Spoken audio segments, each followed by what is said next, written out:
call him. Nitish Kumarji is here, along with Sushil Kumarji, because we have been talking to each other now for some 20 years and more.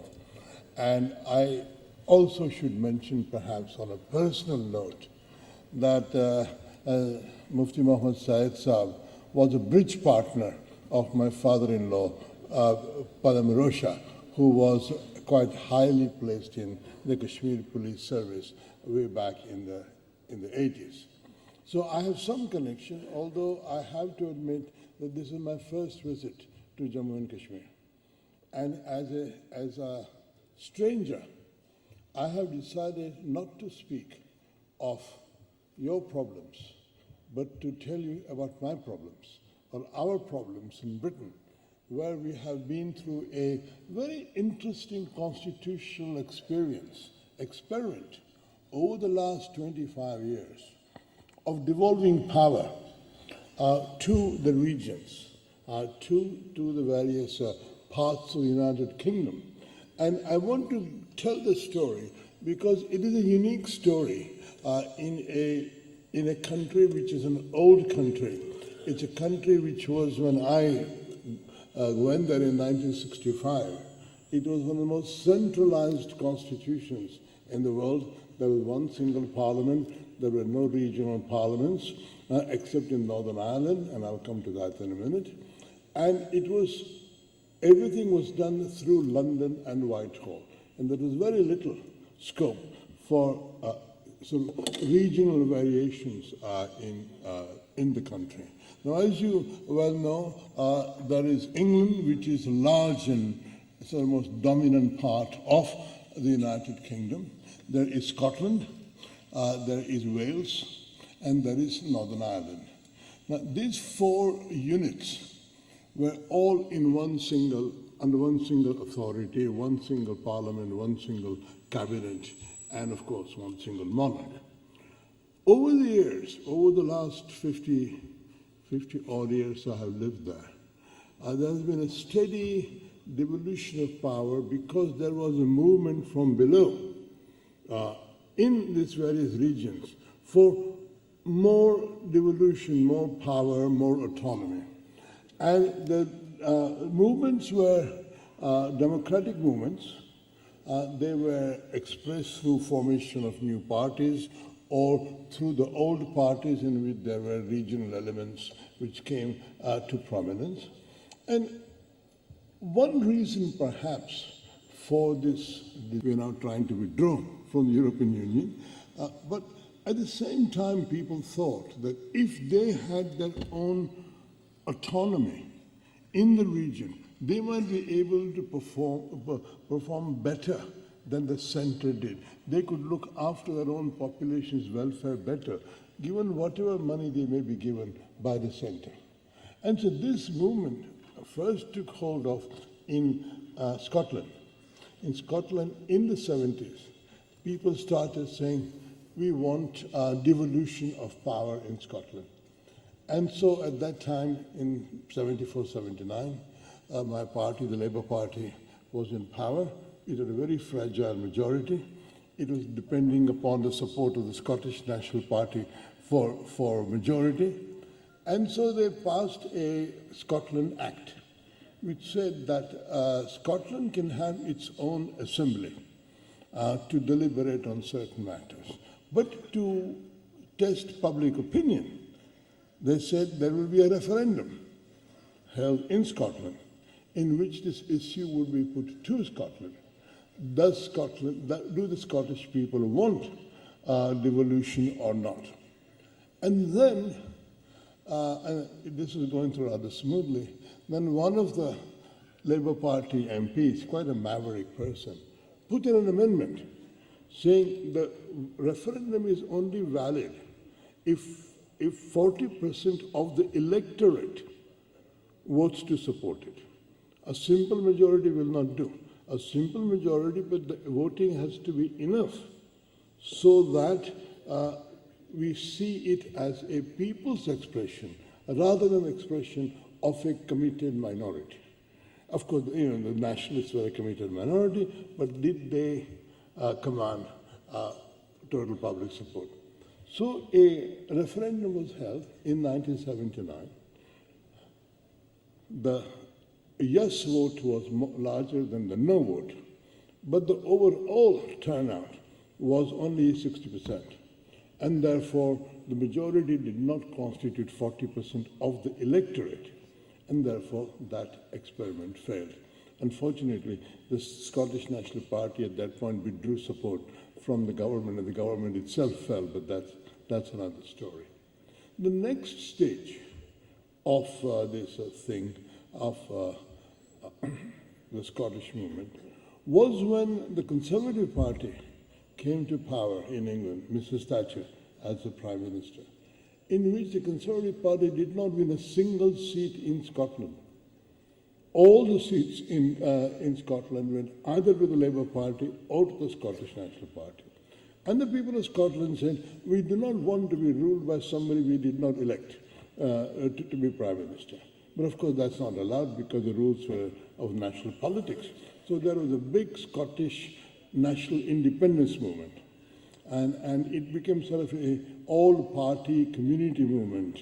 All Scottish community came together and started debating and discussing how could Scotland become independent.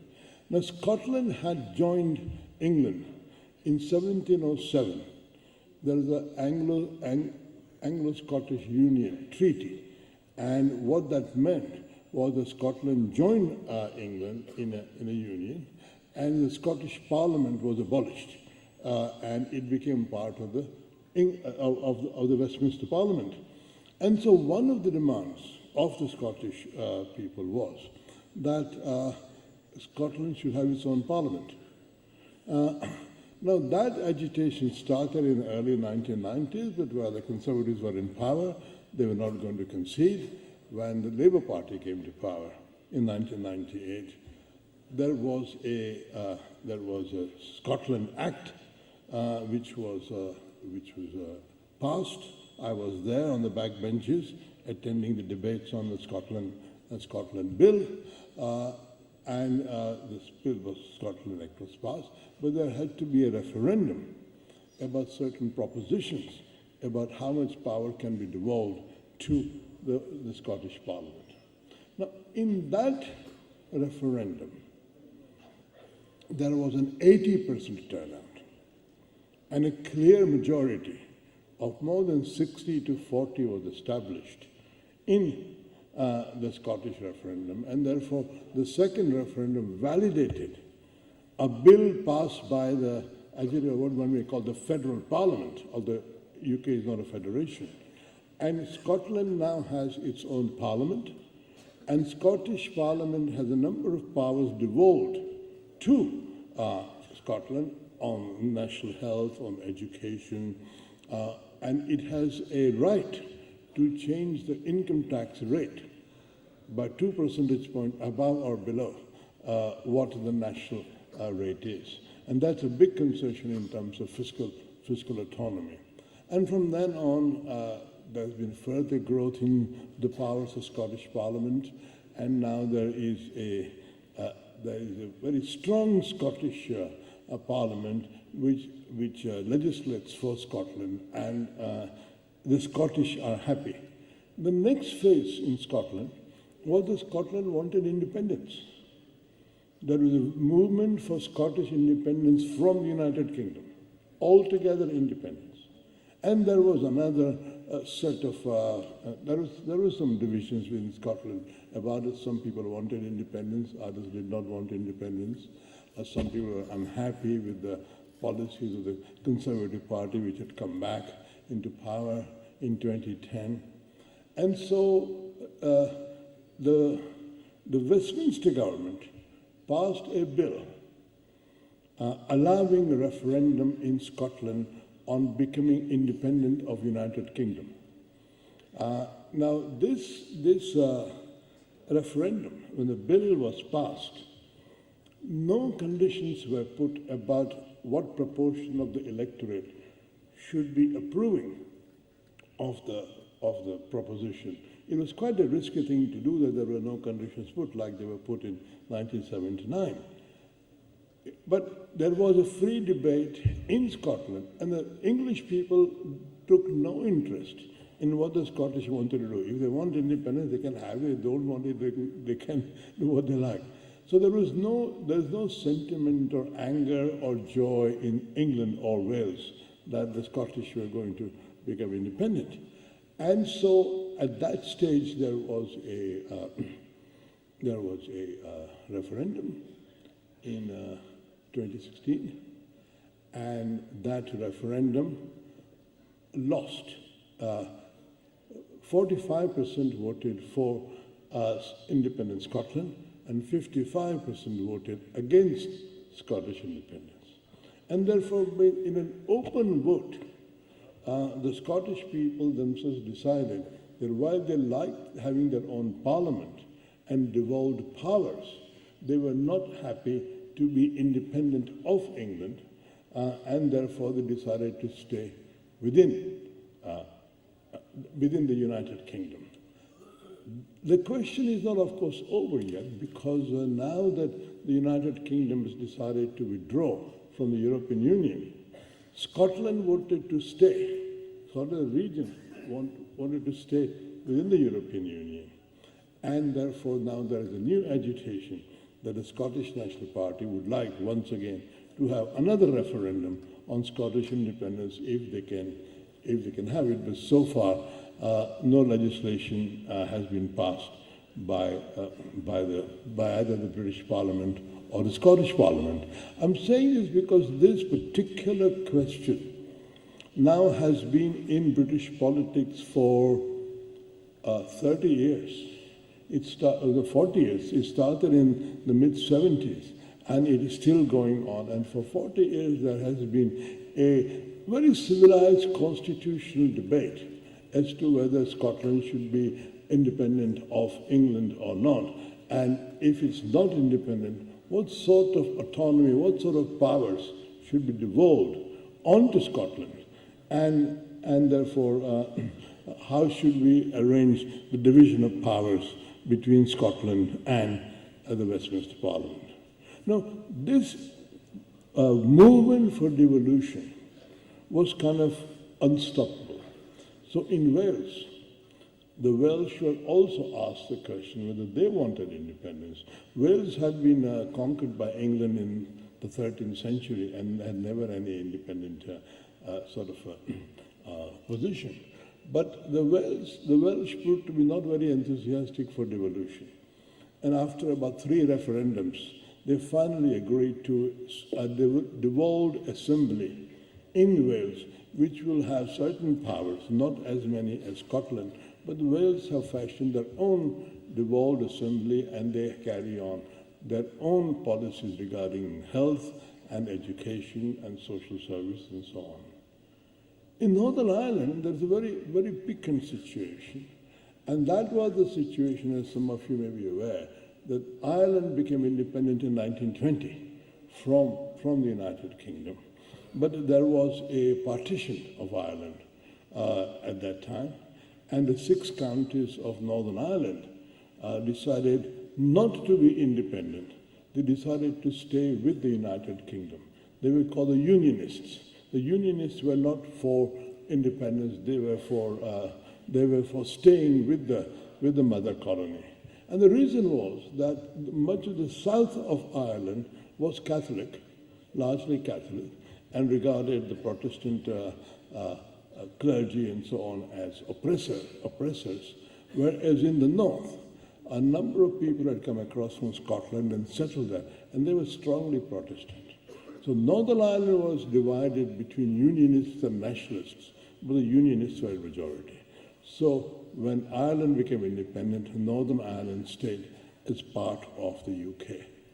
And there, the sectarian conflict and the violence and all that is a very familiar thing. IRA, terrorism and counter-terrorism by the Protestants, so on, lasted through much of the 20th century. And in 1998, once again, there was a treaty signed between the Republic of Ireland and the United Kingdom, and a referendum was conducted. as to whether what's called a Good Friday Agreement of bringing the Unionists and the Nationalists together in a single government framework would be viable. And a very interesting experiment. The referendum was conducted separately for the Protestant community and the Catholic community. And there had to be a majority within each community before the decision could be accepted. Because Protestants were in a majority, Catholics were in a minority in the north. In the south, Catholics were in a majority, Protestants were in a minority. In each of those two regions, referendums were conducted so that each community would support the final agreement. And that is a very interesting way of tackling the minority-majority problem, because you say the minority has its own rights and should not be browbeaten by a majority to do things they don't want to do.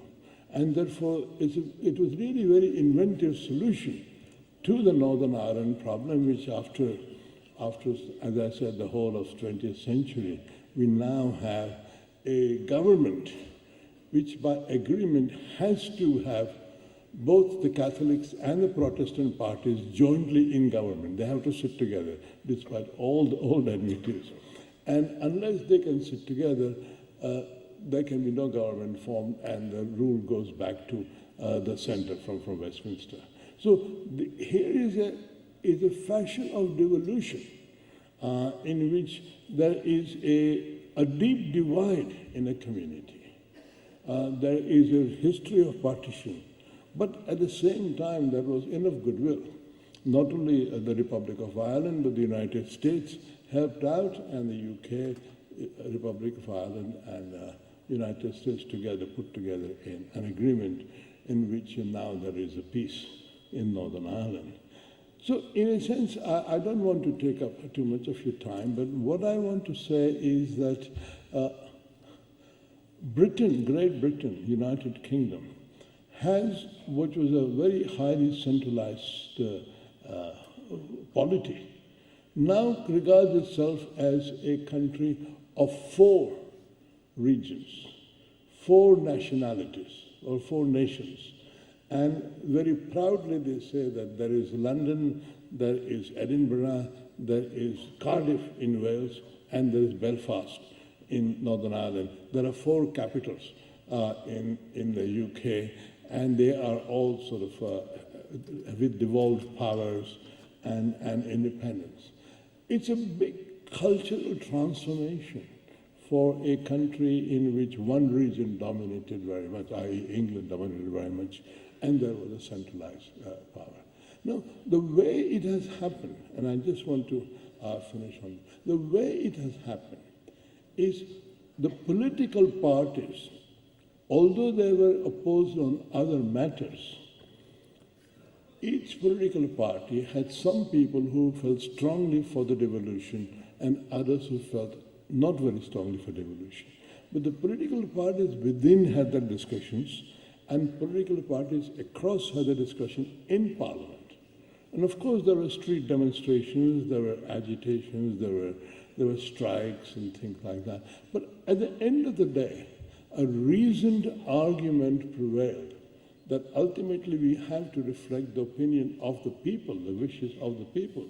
But the way the wishes of people are checked has to be carefully calibrated, so the decision is not driven by a fanatical minority.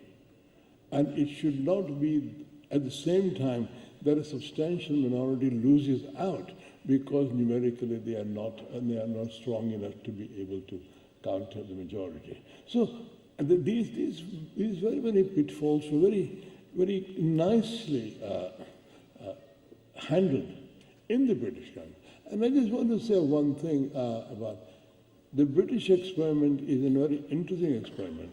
But there are other experiments right now going on in Spain with the Catalonia. Catalonia, the people of Catalonia want to be independent of Spain. And Spanish written constitution doesn't allow any such deviation. So in Spain, there's been a complete breakdown between Catalonia and Spain. And it is not at all certain whether seriously a majority of Catalonians want independence or not. They have not tried the British way. I'm hoping that in a number of European countries where we have this sort of strong regional movements, sense will prevail and people will say, whatever we decide, you have to consult the people. You have to consult the people, we have to consult people carefully, make quite sure that you are getting a genuine opinion of the majority of the people, while at the same time not forgetting the rights of the minority. It's a very tricky situation, but I think there is a lot to learn from the British experience, and I thank you very much for your patience. Thank you.